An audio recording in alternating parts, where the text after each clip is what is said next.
नमस्कार दोस्तों, स्वागत है आपका हमारे YouTube चैनल जीके ट्रैकर पे। देखिए फ्रेंड्स, आज की वीडियो में हम बात करेंगे जो हमारी एक शॉर्ट सीरीज है घटना चक्र विज्ञान रिवीजन सीरीज, जिसमें हम साइंस के टॉपिक वाइज मिक्स एमसीक्यूज को यहाँ पे कवर कर रहे हैं। आज की वीडियो में किन किन टॉपिक को कवर करने वाले हैं, जल्दी से उनको यहाँ पर देख लेते हैं। आज की वीडियो में बायोलॉजी का एक काफ़ी इंपॉर्टेंट क्वेश्चन वर्गीकी क्लासिफिकेशन को हम यहाँ पे कवर करेंगे। इसके बाद फिजिक्स के दो इंपॉर्टेंट टॉपिक के जो बेसिक आपके एमसीक्यूज हैं, जो आपसे एग्जामों में बहुत बार रिपीट हुए हैं, उनको यहां पर कवर करेंगे, यांत्रिकी के और ग्रेविटेशन से जुड़े हुए। इसके बाद केमिस्ट्री के दो इंपॉर्टेंट टॉपिक्स, इनके एमसीक्यूज को देखेंगे, जिसमें धातु को लेकर के जो आपके बेसिक क्वेश्चन बनते हैं और ऐसे क्वेश्चन जो आपसे एग्जामों में कई बार रिपीट हुए हैं। इस सीरीज में सारे के सारे क्वेश्चन आपके किसी ना किसी परीक्षा में पूछे गए होते हैं, उत्तराखंड सहित। और अंत में मिश्र धातुओं के बारे में बात करेंगे। तो चलिए दोस्तों, आज की क्लास को शुरू करते हैं। अगर आपने इससे पहले की क्लास को नहीं देखा है, उसमें हमने साइंस के 7 टॉपिक्स को कवर किया था, आप उसको प्लेलिस्ट में जाके देख सकते हैं। तो चलिए दोस्तों, आज की क्लास को शुरू करते हैं। पहला क्वेश्चन है हमारा, सबसे बड़ा स्तनपायी कौन सा है?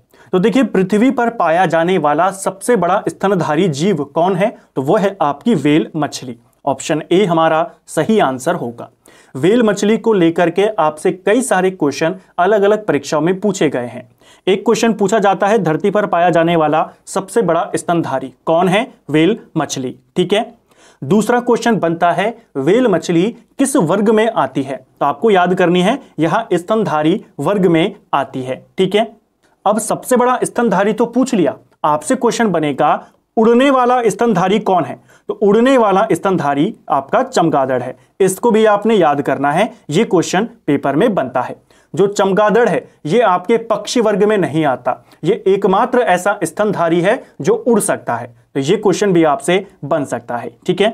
नेक्स्ट है हमारा, निम्नलिखित में से सील किस जाति का है? तो जो आपकी सील मछली होती है, यह किस जाति में है, किस वर्ग में आता है? तो सील आपकी स्तनपायी में आती है, यानी यह भी एक स्तनधारी है। इसे आपने याद करना है, क्वेश्चन बनते हैं। ऐसे ही क्वेश्चन आपके परीक्षाओं में पूछे गए हैं और ये इन टॉपिक्स के आपके बेसिक क्वेश्चंस होते हैं, जो आपसे प्रैक्टिकल क्वेश्चंस हैं, जिनकी नॉलेज आपको होनी चाहिए और बहुत बार ये परीक्षाओं में रिपीट होते हैं। अगला प्रश्न है हमारा, एम्फीबिया बताता है। तो जो एम्फीबिया वर्ग है, इसमें कौन से जानवर आते हैं? क्या इसमें तेजी से चलने वाली नावों को शामिल करते हैं? क्या इसमें ऐसे जानवरों को शामिल करते हैं जो जल में होते हैं? नहीं। एम्फीबिया वर्ग में आपके इसको हिंदी में उभयचर बोला जाता है। मैं कोशिश करूंगा साथ में जो हिंदी के वर्ड हैं, जो इंग्लिश के इसमें वर्ड हैं, वो मैं आपको बताते हुए चलूं, जो थोड़े से टफ वर्ड हैं। तो एम्फीबिया को हिंदी में उभयचर कहते हैं। अब उभयचर जैसे ही आपको पता चला, आप बता देंगे ऐसे पशु जो जल और स्थल दोनों में रह सकते हैं, वो उनको क्या कहा जाता है? उभयचर। एम्फीबिया वर्ग में वो आते हैं। इसको आपने याद करना है। ठीक है। नेक्स्ट है हमारा, नील गाय निम्नलिखित में से किस कुल में आती है?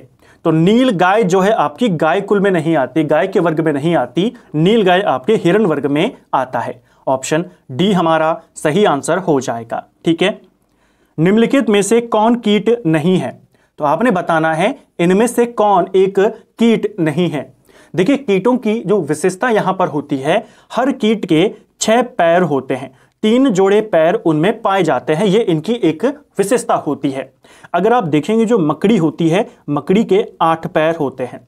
बहुत बार ये क्वेश्चन आपसे पूछा जाता है कि इनमें से कौन कीट नहीं है, और मैक्सिमम टाइम, लगभग 90% टाइम आपको ऑप्शन में मकड़ी दिया होता है। तो मकड़ी जो है ये एक कीट नहीं है, मकड़ी एक परभक्षी होता है, प्रीडेटर्स इसको इंग्लिश में बोला जाता है। बाकी ये सब क्या है? ये सारे के सारे कीट हैं। ठीक है। लेकिन जो मकड़ी होती है ये कीट यहां पर नहीं है, इसको आपने याद करना है। नेक्स्ट है हमारा, निम्नलिखित में से किस जीव का रक्त सफेद होता है?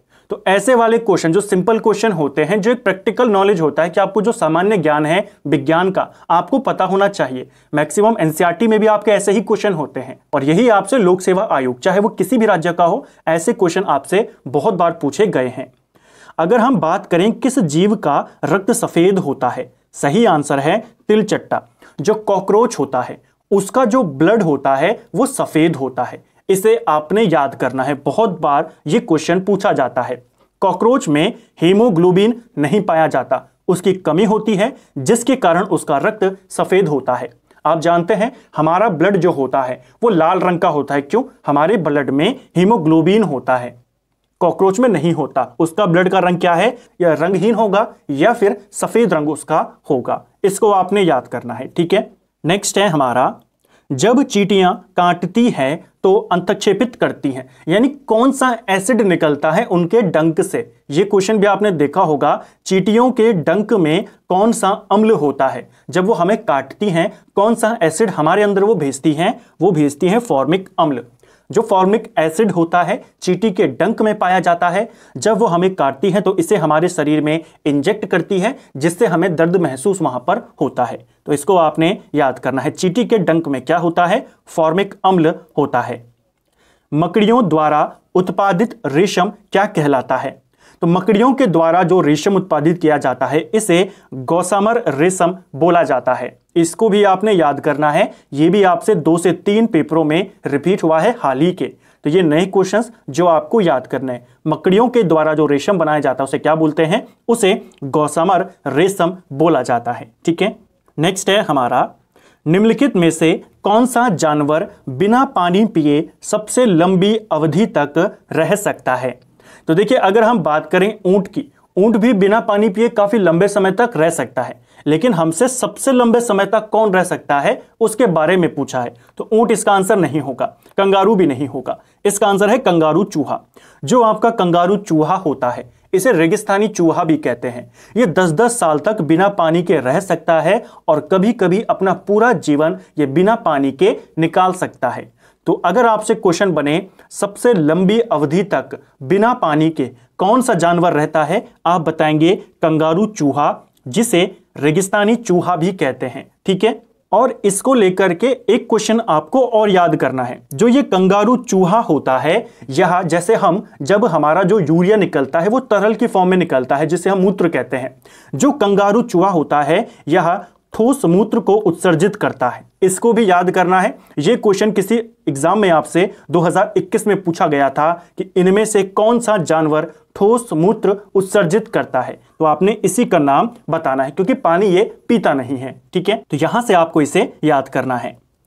चट्टान पर उगने वाले पादप कहलाते हैं।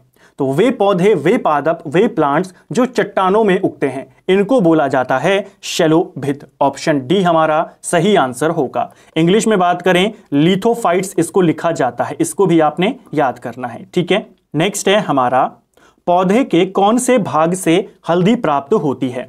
तो हल्दी हमें किस भाग से प्राप्त होती है? हल्दी हमें तने से प्राप्त होती है। ऑप्शन डी हमारा सही आंसर होगा। हल्दी को लेकर के 2 क्वेश्चन आपसे बनते हैं। एक, हल्दी हमें किस भाग से मिलती है? आप बताएंगे तना।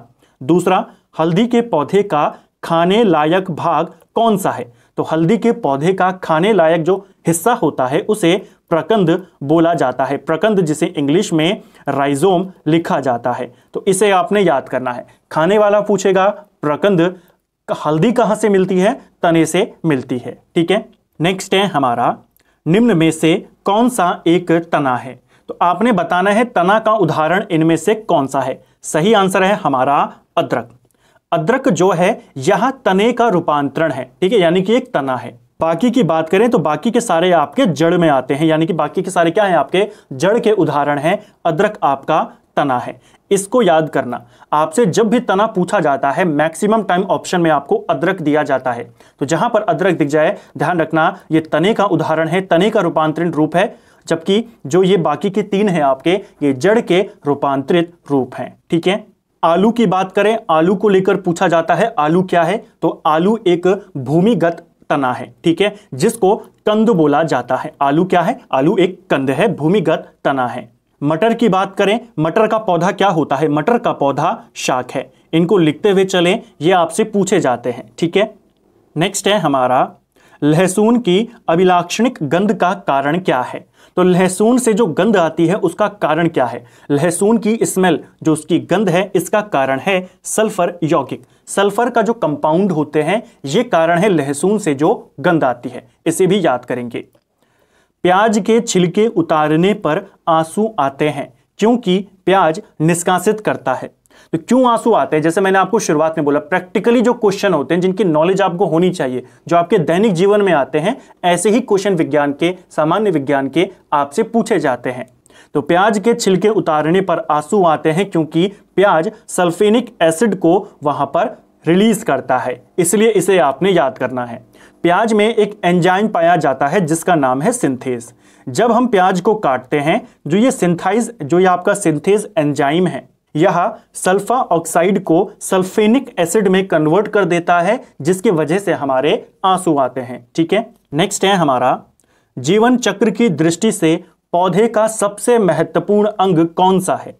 तो जीवन चक्र की दृष्टि से अगर हम बात करते हैं पौधे का, तो सबसे महत्वपूर्ण भाग होता है वो उसका फूल होता है, पुष्प होता है। ऑप्शन ए हमारा सही आंसर हो जाएगा। ठीक है, क्योंकि जो पुष्प होता है यही पौधे के प्रजनन में उसकी मदद करता है, इसको आपने याद करना है। ठीक है, जो प्रजनन भाग होते हैं पौधे के, जिन्हें पुंकेसर बोला जाता है, स्त्री केसर बोला जाता है, उसके निर्माण में भी सहायक होता है पुष्प।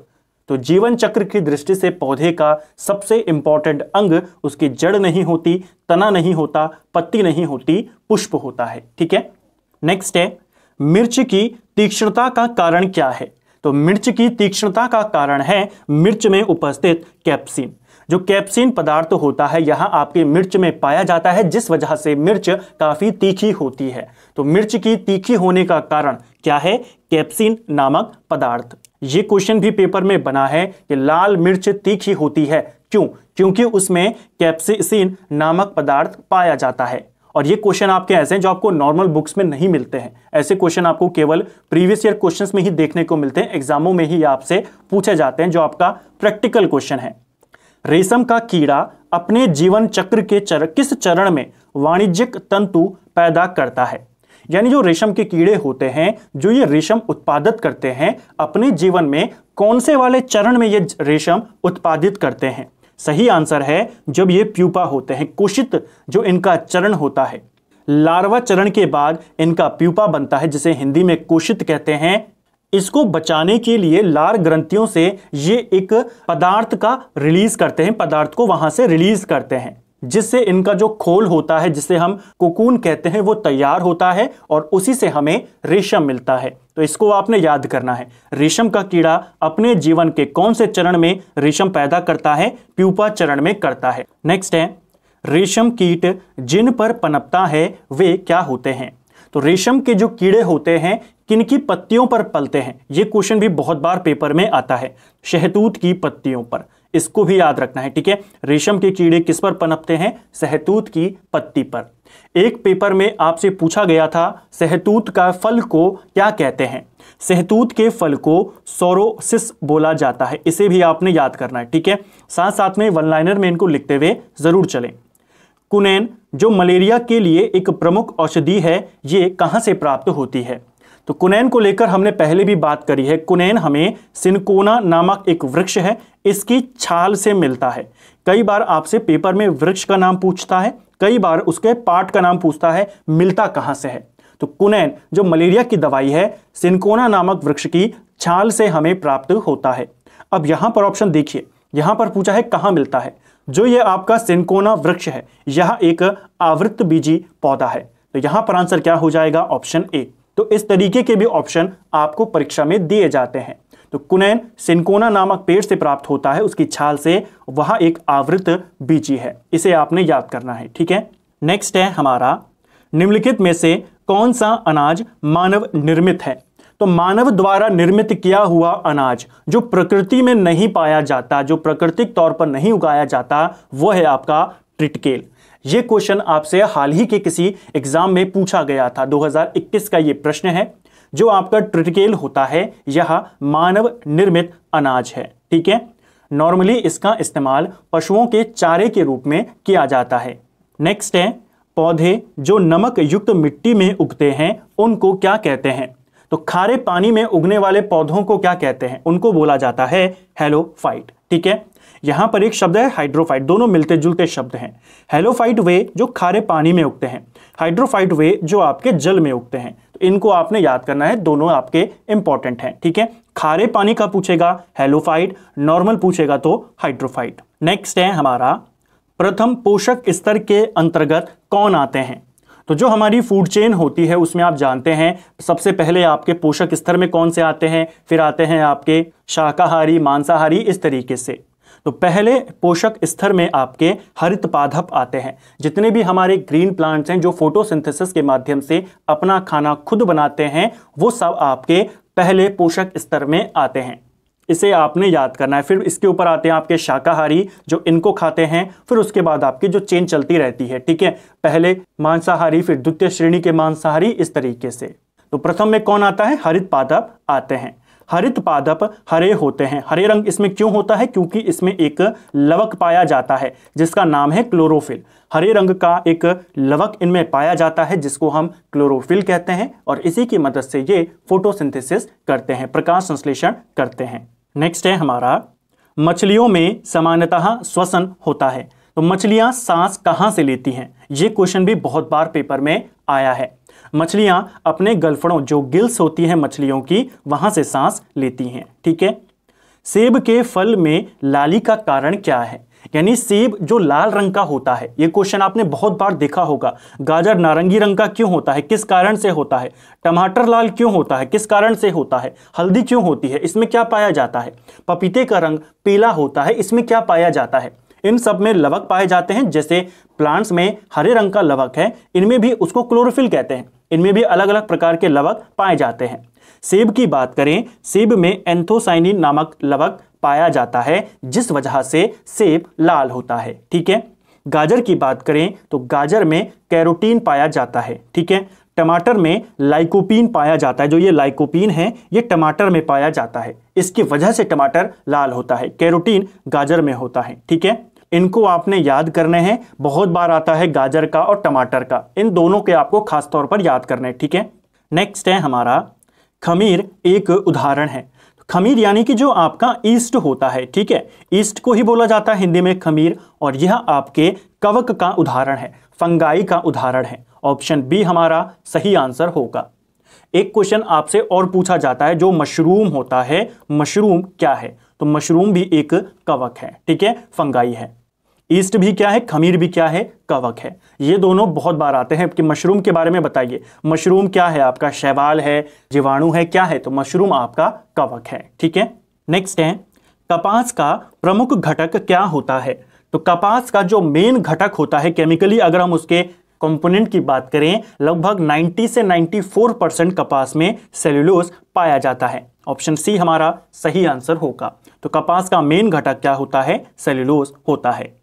शैवाल और कवक के मिलने से लाइकेन बनता है, जिसे क्या कहते हैं? तो शैवाल, आप जानते हैं लाइकेन, ये बहुत बार क्वेश्चन आता है कि जो लाइकेन है यह एक सहजीवी है, मिश्रित जीव है, किस किस के मिलने के बाद बनता है? लाइकेन आपके शैवाल और कवक के मिलने के बाद बनता है, और इसके मिलने को जो प्रोसेस है उसे म्यूचुअलिज्म बोला जाता है। इसको आपने याद करना है। म्यूचुअलिज्म यानी कि दोनों यहां पर मिलेंगे, नुकसान किसी को नहीं होगा, दोनों को फायदा यहां पर होता है, ठीक है। तो लाइकेन एक सहजीवी है, मिश्रित जीव है। किस किस से मिलकर बना होता है लाइकेन? आपके कवक और शैवाल से, ठीक है। कवक यानी फंगाई और शैवाल यानी एल्गे, दोनों को आपने याद करना है। नेक्स्ट है, अफीम किससे प्राप्त किया जाता है? अफीम की बात करें, अफीम आपके बिना पके फल के लैक्टस से पाया जाता है। ऑप्शन सी हमारा सही आंसर हो जाएगा। अफीम का मेन पार्ट क्या है? अफीम का मेन कंपोनेंट की बात करें, मॉर्फिन है। इसे भी आपने याद करना है, ये भी पेपर में पूछा गया है। वॉशिंग मशीन का कार्य सिद्धांत क्या है?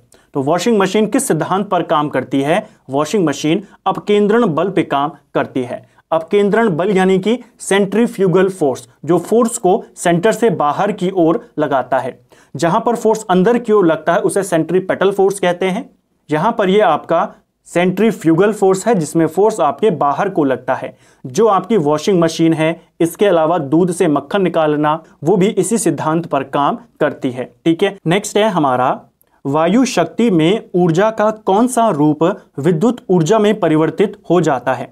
वायु शक्ति यानी विंड पावर की बात हो रही है। जो हमारी विंड पावर होती है, इसमें ऊर्जा कौन सी वाली ऊर्जा इलेक्ट्रिक ऊर्जा में कन्वर्ट होती है? तो ये होती है आपकी गतिज ऊर्जा, जिसे काइनेटिक एनर्जी बोला जाता है। इसको आपने याद करना है। जो हमारी विंड पावर होती है, जो बड़े बड़े सोलर विंड्स लगे होते हैं, इनमें काइनेटिक ऊर्जा इलेक्ट्रिक ऊर्जा में कन्वर्ट हो जाती है। इसको भी ध्यान रखेंगे, ठीक है। नेक्स्ट है हमारा, सड़क पर चलने की अपेक्षा बर्फ पर चलना कठिन है, क्यों? तो देखिए, ऐसा ही क्वेश्चन, जैसे मैं आपको दोबारा कह रहा हूं कि प्रैक्टिकल वाले क्वेश्चन जो दैनिक जीवन के क्वेश्चन है वो आपसे ऐसे एग्जामों में ज्यादा पूछे जाते हैं। आपको बुक के भी क्वेश्चन को याद करना और प्रीवियस ईयर के इन क्वेश्चनों को, क्योंकि ये सिंपल वाले क्वेश्चन है, इनके ज्यादा चांसेस आपसे पूछे जाने के होते हैं और सभी के सभी लोक सेवा आयोग के द्वारा पूछे भी गए हैं। सड़क पर चलने में हमें उतनी मुश्किल नहीं होती जितने बर्फ में होती है। ऐसा क्यों होता है? क्योंकि जो सड़क होती है वो खुरदरी होती है, जिस वजह से जो घर्षण होता है वो पैदा होता है, जिससे हम आसानी से उस पर चल सकते हैं। बर्फ पर जो घर्षण होता है वो कम होता है, क्योंकि बर्फ सपाट होती है, जिससे वहां पर हम पकड़ नहीं बना सकते और फिसलने के चांसेस ज्यादा होते हैं। तो बर्फ में सड़क की अपेक्षा जो घर्षण होता है वो कम होता है, जिस वजह से हमारे पैर उस पर अपनी पकड़ नहीं बना पाते हैं। तो कारण क्या है? Option D. नेक्स्ट है, निम्नलिखित में से किसने न्यूटन से पूर्व ही बता दिया था कि सभी वस्तुएं पृथ्वी की ओर गुरुत्वाकर्षित होती हैं? तो देखिए, न्यूटन ने बताया था सबसे पहले कि पृथ्वी पर एक फोर्स काम करती है जो सारी चीजों को अपनी ओर खींचती है, जिसे हम ग्रेविटी कहते हैं। लेकिन न्यूटन से पहले भी एक भारतीय विद्वान ने यह बता दिया था कि जो धरती है, जो पृथ्वी है, ये सारी चीजों को अपनी ओर आकर्षित करती है। ये बताया था ब्रह्मगुप्त ने। ऑप्शन डी हमारा सही आंसर हो जाएगा। ब्रह्मगुप्त जो विद्वान थे, गुप्त काल के विद्वान थे और इन्होंने यह बताया था, सबसे पहले इन्होंने ही बताया था कि पृथ्वी सभी वस्तुओं को अपनी ओर आकर्षित करती है। बाद में किसने बताया? न्यूटन ने बताया, ठीक है। नेक्स्ट है हमारा, गुरुत्वाकर्षण का सिद्धांत किसने दिया था? सिंपल सा क्वेश्चन है, 9th-10th की किताब में आपको मिलेगा, लेकिन आपने जल्दबाजी में चार्ल्स न्यूटन नहीं करना है। न्यूटन का पूरा नाम आपको पता होना चाहिए। यही ऑप्शन आपको एग्जाम में दिए गए थे। तो ग्रेविटी का जो सिद्धांत है, लॉ ऑफ ग्रेविटी, किसने दिया है? आइजैक न्यूटन के द्वारा दिया गया है। 2-3 बातें इसको लेकर पूछी जाती हैं। पहली बात तो यही हो गई, न्यूटन ने दिया। दूसरा, ग्रेविटी का जो यूनिवर्सल लॉ है, गुरुत्वाकर्षण का सार्वभौमिक नियम, इसका प्रतिपादन किसने किया? तो भी आप बताएंगे आइजैक न्यूटन ने किया। दूसरी चीज पूछी जाती है, अंतरिक्ष के जो यात्री होते हैं, जब वो अंतरिक्ष में जाते हैं, निर्वात में जाते हैं, निर्वात कौन सी जगह होती है? निर्वात वो जगह जहां पर हवा भी नहीं होती, कुछ भी नहीं होता, वो निर्वात होता है, ठीक है, वैक्यूम हम जिसको कहते हैं। तो अंतरिक्ष यात्री निर्वात में सीधे खड़े नहीं हो पाते। इसका कारण क्या है? तो इसका कारण भी है कि अंतरिक्ष में गुरुत्वाकर्षण नहीं होता। इसको याद करना है, इसी से रिलेटेड बातें थी, इसी के साथ में लिख लीजिए। नेक्स्ट है हमारा, जब कोई वस्तु ऊपर से गिराई जाती है तो उसका भार उसमें क्या चेंज होता है? तो देखिए, जब कोई वस्तु हम ऊपर से नीचे गिराते हैं तो ये डिपेंड नहीं करता कि वो वस्तु कैसी है। अगर कंडीशन सामान्य है, यानी कि अगर हम एयर को 0 मान लेते हैं, यानी कि हम मान लेते हैं कि एयर कोई भी रेजिस्टेंस नहीं देगा, सामान्य कंडीशन जिसको हम कहते हैं आदर्श सिचुएशन, तो ऐसी सिचुएशन में जब कोई वस्तु ऊपर से गिराई जाती है उसके भार में कोई भी परिवर्तन नहीं होता है। ऑप्शन बी हमारा सही आंसर हो जाएगा, ठीक है। एक और चीज पूछी जाती है कि अगर हमने एक लकड़ी की बॉल और एक लोहे की बॉल को समान ऊंचाई से नीचे गिराया और आदर्श स्थिति है, यानी कि वायु का जो प्रतिरोध है वो शून्य है, नगण्य है, बिल्कुल नेग्लिजिबल है, तो उसको हटा दीजिए। ऐसी कंडीशन में, आदर्श कंडीशन में, अगर हम लकड़ी और लोहे की गेंद को साथ में ऊपर से फेंकते हैं, कौन पहले नीचे आएगा? तो याद करना है, दोनों साथ में नीचे आएंगे, ठीक है, क्योंकि ग्रेविटी दोनों पर साथ में लगेगी, एक बराबर लगेगी, सेम वैल्यू में लगेगी। तो इसको आपने याद करना है, ये क्वेश्चन भी बहुत बार पूछा जाता है। नेक्स्ट है, किसी पिंड का भार कहां पर सबसे ज्यादा होता है? तो देखिए, किसी भी ऑब्जेक्ट का भार, किसी भी बॉडी का भार ध्रुवों पर, जो पोल्स होते हैं हमारी पृथ्वी के, वहां पर सबसे ज्यादा होता है।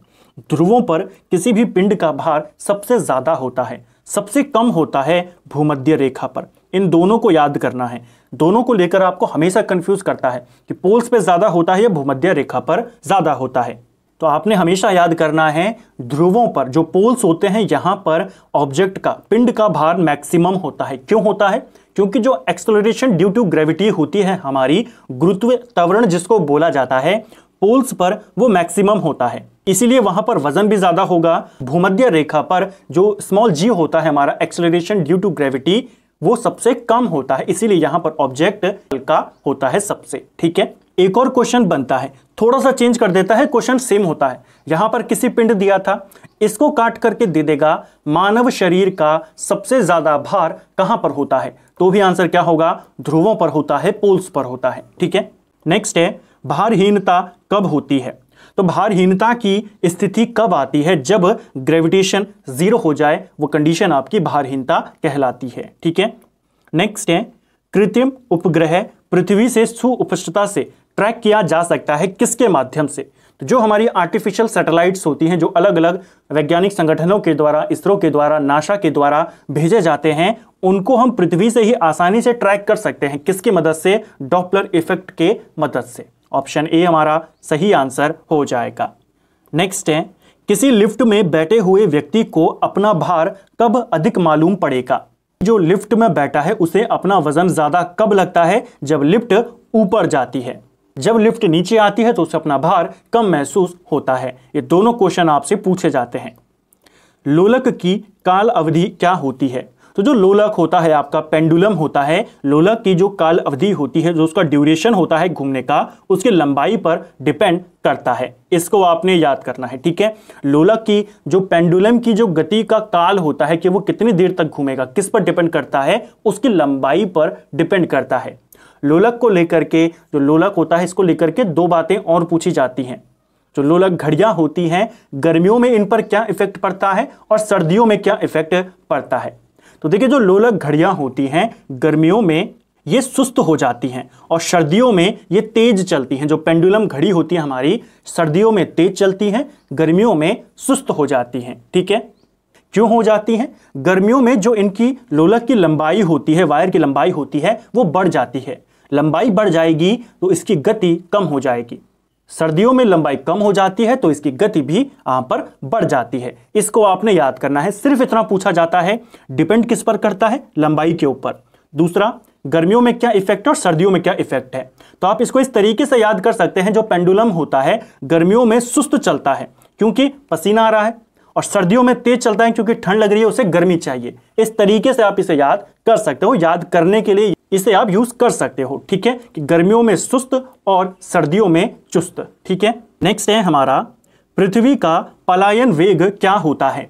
पलायन वेग देखिए होता क्या है, ऐसी स्पीड, ऐसा एक वेलोसिटी, अगर हम किसी ऑब्जेक्ट को इस स्पीड के साथ फेंक देते हैं आसमान की ओर, वो ऑब्जेक्ट है वो दोबारा पृथ्वी पर नहीं आएगा। ठीक है, यानी वो पृथ्वी से पलायन कर जाएगा। तो इसकी वेलोसिटी होती है आपकी, जो पलायन वेलोसिटी है, एस्केप वेलोसिटी इसको इंग्लिश में बोला जाता है, 11.2 किलोमीटर प्रति सेकेंड।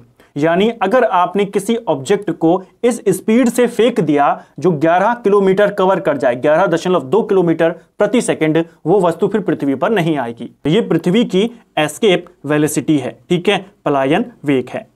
नेक्स्ट है हमारा, सबसे अधिक क्रियाशील धातु कौन सा है। तो देखिए, हमने बायोलॉजी के क्वेश्चन देखे थे, फिर हमने फिजिक्स के देखे, अब हम केमिस्ट्री में एंटर कर गए हैं। धातु, मिश्र धातु को लेकर के बहुत सारे क्वेश्चन बनते हैं और सारे वैसे ही क्वेश्चन है, बिल्कुल प्रैक्टिकल, क्योंकि जैसे मैंने आपको बोला, सिलेक्टेड, एग्जाम ओरिएंटेड, और ऐसे क्वेश्चन जो या तो आपसे हाल ही में पूछे गए हैं, या ऐसे क्वेश्चन बहुत बार जो रिपीट होते हैं, या फिर ऐसे क्वेश्चन जो उत्तराखंड में आए हैं, उनको हम यहां पर कवर करते हैं। सबसे अधिक क्रियाशील धातु की अगर हम बात करते हैं, इनमें से अगर हम बात करें, सही आंसर है आपका पोटेशियम। ऑप्शन डी हमारा सही आंसर हो जाएगा। दूसरे नंबर पे सोडियम आता है। ठीक है, पोटेशियम के बाद सोडियम। इन चारों में हम बात कर रहे हैं। नेक्स्ट है हमारा, निम्नलिखित धातु युग्मों में से किस में क्रमशः सबसे हल्की धातु और सबसे भारी धातु यहां पर पाई गई है। तो देखिए, सबसे हल्की धातु की बात करें तो वो लिथियम है, सबसे भारी की बात करें तो वो ऑस्मियम है। ठीक है, नेक्स्ट है, सबसे कठोर तत्व निम्न में से कौन सा है। तो ये भी एक बेसिक सा क्वेश्चन है। सबसे कठोर तत्व बता दीजिए जो पृथ्वी पर पाया जाता है, वो है आपका हीरा। इसे आपने याद करना है। ठीक है, हीरा अधातु होता है, इसलिए धातु में इसे इंक्लूड नहीं किया जाता। धातु में सबसे कठोर क्रोमियम को माना जाता है, कहीं कहीं पर टंगस्टन भी आपको दिया गया है। हालांकि टंगस्टन सबसे मजबूत धातु मानी जाती है, सबसे कठोर में क्रोमियम को माना जाता है। तो तो आपको दोनों याद करने हैं ऑप्शन के आधार पे। जैसे अगर यहां पे पूछा होता तब आप टंगस्टन को टिक करते। नेक्स्ट है, सबसे भारी प्राकृतिक तत्व कौन सा है? तो प्राकृतिक तत्व की बात करें, इनमें से जो सबसे भारी है वो है आपका यूरेनियम। ऑप्शन ए हमारा सही उत्तर हो जाएगा। खनिज क्या होते हैं? मिनरल्स क्या होते हैं? खनिज होते हैं आपके जो अकार्बनिक ठोस होते हैं, इन्हें ही खनिज बोला जाता है। मोती की रासायनिक संरचना क्या होती है? यानी जो मोती होता है हमारा, उसे क्या कहते हैं? केमिकल नेम क्या है उसका? तो मोती की जो रासायनिक संरचना है वो है आपका कैल्शियम कार्बोनेट। ऑप्शन ए हमारा सही आंसर हो जाएगा। ठीक है, यानी अगर सिंपल भाषा में बात करें, मोती मुख्य रूप से किससे बना होता है? कैल्शियम कार्बोनेट से बना होता है। ठीक है, जो आपके माणिक होते हैं, नीलम होते हैं, ये आपके एल्यूमिनियम ऑक्साइड से बने होते हैं। दोनों याद करने हैं। मोती पूछेगा तो आप बताएंगे कैल्शियम कार्बोनेट, लगभग 80 to 85% कैल्शियम कार्बोनेट होता है। अगर माणिक या जो नीलम होते हैं इनके बारे में पूछेगा, ये आपके एल्यूमिनियम ऑक्साइड के बने होते हैं। नेक्स्ट है, निम्नलिखित में से किसे मिट्टी के तेल में रखा जाता है? इस क्वेश्चन को मैं आपको बहुत बार करा चुका हूं। सोडियम को मिट्टी के तेल में रखा जाता है। सोडियम एक धातु है, काफी नरम धातु है, इतनी नरम है कि इसे हम नॉर्मली चाकू से काट सकते हैं, लेकिन ये काफी ज्यादा क्रियाशील धातु होती है, इसीलिए इसे फ्री कंडीशन में नहीं रखा जाता, इसे मिट्टी के तेल में रखा जाता है। एक और चीज याद करना, सोडियम जो होता है काफी हल्की धातु है, जल से भी हल्का है ये, इसलिए जब हम सोडियम को जल में रखते हैं तो जल के ऊपर ये तैरने लगता है। नेक्स्ट है हमारा, निम्नलिखित धातुओं में से कौन स्वतंत्र अवस्था में पाई जाती है? इनमें से कौन है जो मुक्त अवस्था में पाया जाता है? सही आंसर है आपका सोना। जो गोल्ड होता है ये मुक्त अवस्था में इनमें से पाया जाता है, इसको ध्यान रखेंगे। ठीक है, बाकी के जो आपके यहाँ पर दिए गए हैं धातु, ये कई सारे जो होते हैं धातु ये क्रियाशील होते हैं, इसलिए ये फ्री कंडीशन में आपके नहीं रखे जा सकते। एल्यूमिनियम हो गया, क्रोमियम हो गया, जस्ता हो गया, जैसे पोटेशियम है, पोटेशियम भी धातु है, सोडियम है धातु है, लेकिन ये सब क्या है? ये सब के सब आपके क्रियाशील होते हैं, फ्री कंडीशन में नहीं हो सकते। सोना सबसे कम क्रियाशील होता है धातु, इसलिए यह आपके मुक्त कंडीशन में पाया जाता है। सोने को लेकर के, गोल्ड को लेकर के एक बहुत इंपॉर्टेंट क्वेश्चन आपसे पूछा जाता है। सोना किस में घुलता है? नॉर्मल पानी में यह नहीं घुलता है। सोना घुलता है जिसमें उसे अम्लराज बोला जाता है, इंग्लिश में इसे एक्वा रीजिया बोला जाता है, आपने पढ़ा होगा। इसको लेकर दो बातें पूछी जाती हैं। पहला, सोना कौन से तरल में घुलता है? अम्लराज में घुलता है, एक्वा रीजिया में घुलता है। ये जो एक्वा रीजिया है, अम्लराज है, ये किससे बना होता है और किस अनुपात में बना होता है, ये आपसे पूछा जाता है। एक्वा रीजिया आपके 3:1 का एक सॉल्यूशन होता है। 3 इसमें आपका HCl होता है और 1 इसमें आपका नाइट्रिक एसिड होता है। तो HCl के 3 और नाइट्रिक एसिड को 1 अनुपात में मिलाने पर हमें अम्लराज मिलता है। ये क्वेश्चन आपसे कैसा बनता है? आपसे क्वेश्चन बनता है, अम्लराज में हाइड्रोक्लोरिक एसिड और नाइट्रिक ऑक्साइड का क्या अनुपात होता है? ऑप्शन दे देगा 1:3, 2:3, 3:1 या फिर 2:4, इस तरीके से दे देगा। तो आपने बताना है 3:1 होता है, HCl 3 और नाइट्रिक ऑक्साइड 1। ठीक है, नाइट्रिक एसिड 1, नाइट्रिक एसिड है वो। ठीक है, नेक्स्ट है, अति मुलायम खनिज टॉल्क जिसे हम कहते हैं सोप स्टोन क्या है? तो जो आपका टॉल्क है, सोप स्टोन, यहां एक मैग्नीशियम सिलिकेट है। Option D. चूना पत्थर का रासायनिक नाम क्या होता है? तो चूना पत्थर का रासायनिक नाम होता है आपका कैल्शियम कार्बोनेट। इसका भी केमिकल नेम क्या है? चूना पत्थर का कैल्शियम कार्बोनेट। कैल्शियम जो कार्बोनेट है आपका चूना पत्थर है, यह किस प्रकार की चट्टान है? यह एक अवसादी प्रकार की चट्टान है, इसको भी आपने याद करना है, यह आपसे पूछा जाता है। ठीक है, एक क्वेश्चन आपसे और पूछा जाता है प्लास्टर ऑफ पेरिस को लेकर के। ठीक है, प्लास्टर ऑफ पेरिस में क्या होता है? मैक्सिमम आपका कैल्शियम सल्फेट होता है। ठीक है, प्लास्टर ऑफ पेरिस बनता किससे है? जिप्सम से बनता है। जिप्सम में आपका कैल्शियम सल्फेट होता है, यहीं पर याद कर लेना। चूना पत्थर calcium carbonate, plaster of Paris calcium sulphate. ठीक है, किससे बनता है? जिप्सम से बनता है, यह भी आपसे पूछा जाता है। नेक्स्ट है हमारा, मोनाजाइट किसका अयस्क होता है? तो जो मोनाजाइट होता है आपका, यह थोरियम का अयस्क होता है। यह भी आपसे बहुत बार पूछा जाता है। केरल के तटों पर मोनाजाइट आपका पाया जाता है। माइका क्या होता है? माइका यानी अभ्रक के बारे में बात हो रही है। अभ्रक आपका ऊष्मा का चालक होता है, विद्युत का कुचालक होता है। और ये क्वेश्चन बहुत बार एग्जाम में रिपीट हुआ है। जो अभ्रक होता है, माइका होता है, किसका कुचालक है और किसका सुचालक है? ऊष्मा हीट का चालक है, जबकि इलेक्ट्रिसिटी का ये कुचालक होता है। इसीलिए इलेक्ट्रिक उद्योग में बिजली के भी बोर्ड आपने देखे होंगे माइका के बने होते हैं, क्योंकि इलेक्ट्रिसिटी का ये कुचालक होता है। इसको आपने याद करना है, ठीक है। नेक्स्ट है, निम्नलिखित में से कौन सी धातु सामान्य तापमान पर द्रव अवस्था में होती है? तो नॉर्मल टेम्परेचर पे लिक्विड फॉर्म में पाए जाने वाला धातु ये होता है आपका पारा। ऑप्शन सी सही आंसर हो जाएगा। पारा यानी मरकरी की बात यहां पर हो रही है। एक धातु और है जो रूम टेम्परेचर में आपका लिक्विड फॉर्म में होता है, उसका आंसर आपने कमेंट बॉक्स में बताना है, उस धातु का नाम। नेक्स्ट है, निम्न में से कौन जल के साथ बिल्कुल अभिक्रिया नहीं करता है? तो देखिए, सबसे कम जो आपका क्रियाशील होता है लेड उसमें शामिल है, इसको भी आपने याद करना है, ठीक है। तो जल के साथ बिल्कुल भी रिएक्ट नहीं करता आपका लेड, जिसे सीसा बोला जाता है। लोहा किससे प्राप्त किया जाता है? तो जो हमें लोहा प्राप्त होता है, आयरन प्राप्त होता है, हेमेटाइट से प्राप्त किया जाता है, ठीक है। नेक्स्ट है हमारा, निम्नलिखित लौह अयस्कों में से बैलाडीला में किसका खनन होता है? तो बैलाडीला की जो खान है लौह अयस्क के लिए काफी फेमस खान है, और यहां पर किसका खनन किया जाता है? यहां पर आपके हेमेटाइट का खनन किया जाता है। कौन से वाले का आपको टाइप बताना था? लिमोटाइट, मैग्नेटाइट, सिट्रेटाइट, हेमेटाइट का खनन यहां पर होता है, ठीक है। निम्न में से किस पदार्थ की विद्युत चालकता सबसे ज्यादा होती है? अगर आपसे किसी पदार्थ की विद्युत चालकता को लेकर के क्वेश्चन बन जाए और ऑप्शन में आपको चांदी दिख जाए, सीधा उसी पर आपको टिक करना है। चांदी की चालकता सबसे ज्यादा होती है, ठीक है। नेक्स्ट है हमारा, एल्यूमिनियम बनाने के लिए कौन से मुख्य खनिज का इस्तेमाल किया जाता है? तो देखिए, जो एल्यूमिनियम है आपका धातु है, और किससे बनता है ये बनता है आपके बॉक्साइट से। सीधा क्वेश्चन बनता है, कौन सा खनिज इस्तेमाल होता है धातु एल्यूमिनियम बनाने में? तो एल्यूमिनियम बनाने में बॉक्साइट का इस्तेमाल करते हैं। 4 क्वेश्चन आपसे इस तरीके को लेकर के, इस टॉपिक को लेकर के, इस कॉन्सेप्ट को लेकर के कि एल्यूमिनियम में बॉक्साइट का इस्तेमाल होता है, 4 क्वेश्चन बन चुके हैं। पहला क्वेश्चन, निम्न में से किस धातु को प्राप्त करने के लिए बॉक्साइट अयस्क है? आंसर क्या है? एल्यूमिनियम। दूसरा, बॉक्साइट किसका अयस्क है? किसका है? एल्यूमिनियम। तीसरा, एल्यूमिनियम धातु किससे प्राप्त होता है? बॉक्साइट। चौथा क्वेश्चन, किस उद्योग में बॉक्साइट को कच्चे माल के रूप में इस्तेमाल किया जाता है? तो एल्यूमिनियम उद्योग, ठीक है। नेक्स्ट है हमारा, निम्नलिखित में से किसका गलनांक सबसे उच्च होता है? तो गलनांक सबसे हाई होता है बोरॉन का। ऑप्शन ए हमारा सही उत्तर हो जाएगा। निम्नलिखित में से कौन सा लौह धातु के क्षयकरण के लिए आवश्यक होता है?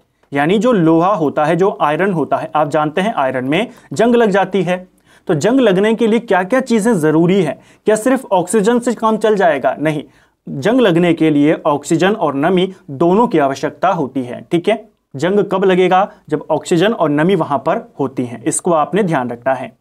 किस धातु से बनाई मिश्र धातु को हवाई जहाज तथा रेल के डिब्बे पुर्जों में काम में लिया जाता है?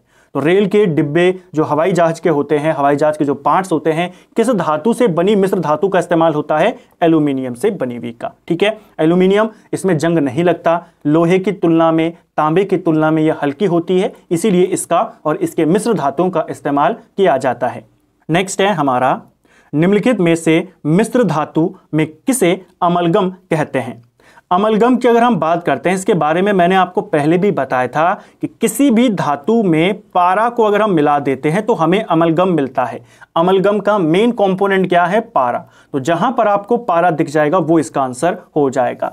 पारा और जस्ता यहां पर अमलगम हो गया। पारा और यहां पर टिन होता तो ये हो जाता। अमलगम का मेन पार्ट क्या है? पारा। पारा के साथ कोई भी धातु मिलाने पर हमें क्या प्राप्त होता है? अमलगम प्राप्त होता है, ठीक है।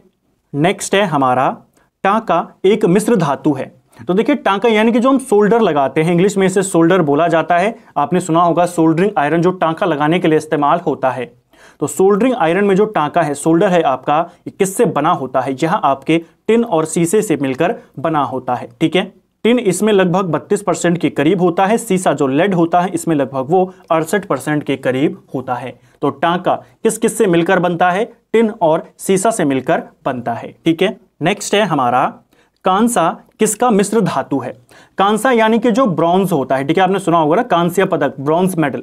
तो कांस्य आपके किससे मिलकर बना होता है? कांस्य आपके तांबा और टिन से मिलकर बना होता है। ये कुछ इंपॉर्टेंट मिश्र धातु हैं, किस किस से मिलकर बने होते हैं वो आपसे पूछा जाता है। तो कांसा जो ब्रॉन्ज होता है आपके, ये तांबे और टिन से मिलकर बना होता है। मैक्सिमम पार्ट इसमें तांबे का होता है 75 से 90% के करीब, बाकी इसमें टिन होता है। ठीक है, नेक्स्ट है हमारा जर्मन सिल्वर में चांदी का प्रतिशत कितना होता है? तो इस क्वेश्चन को भी उत्तराखंड में आपसे पूछा गया था, जर्मन सिल्वर में क्या क्या पाया जाता है।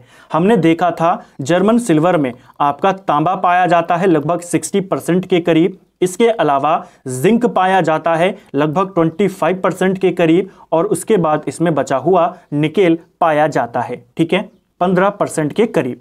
तो यही होता है आपके जर्मन सिल्वर में। जर्मन सिल्वर में सिल्वर 0% होता है और इसीलिए काफी इंपॉर्टेंट क्वेश्चन हो जाता है। जर्मन सिल्वर के अवयव कौन कौन से हैं? आपका है तांबा, जस्ता और निकेल। इनको आपने याद करना है, यही 3 पाए जाते हैं। जर्मन सिल्वर में सिल्वर नहीं होता। ठीक है, नेक्स्ट है हमारा निम्नलिखित में से कौन सा जोड़ा तांबे के मिश्र धातु का है? तो तांबे में क्या पाया जाता है? तांबे में आपका पीतल और कांसा पाया जाता है। ठीक है, जो ब्रॉन्ज और ब्रास होता है ये पाया जाता है आपके तांबे में।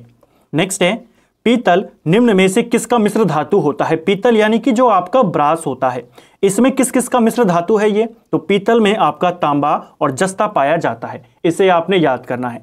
तांबा लगभग 60 to 80% होता है, बाकी आपका जस्ता पाया जाता है। नेक्स्ट है हमारा निम्नलिखित में से किसकी उपस्थिति के कारण पीतल का रंग हवा में फीका पड़ जाता है? तो पीतल का रंग हल्का पड़ जाता है, फीका पड़ जाता है, किसकी वजह से? हाइड्रोजन सल्फाइड के वजह से। ठीक है, नेक्स्ट है हमारा मिश्र धातु में किस पदार्थ के संयोग से स्टेनलेस स्टील अचुंबकीय हो जाता है?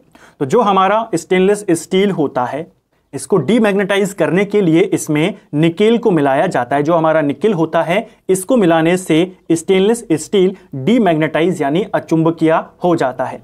एक क्वेश्चन बनता है स्टेनलेस स्टील में कठोरता के लिए क्या मिलाया जाता है? तो कठोरता लाने के लिए इसमें कार्बन की मात्रा को और ज्यादा बढ़ा दिया जाता है। जितना ज्यादा कार्बन होगा उतना ज्यादा स्टील हमारा कठोर होता है। ठीक है, स्टेनलेस स्टील में क्या क्या पाया जाता है? स्टेनलेस स्टील में आपका आयरन पाया जाता है लगभग 89% के करीब, क्रोमियम होता है लगभग 10% के करीब, इसके बाद मैग्नीज और कार्बन का इसमें पार्ट होता है।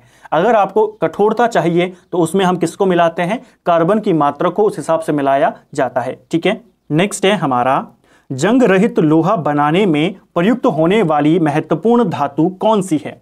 तो जंग रहित बनाने के लिए जो स्टेनलेस स्टील होता है वो जंग रहित होता है, उसमें जंग नहीं लगता, तो उसको बनाने के लिए क्रोमियम उसमें मिलाया जाता है। इसको आपने याद करना है। ठीक है, तो मैक्सिमम पार्ट क्या होता है? आयरन होता है।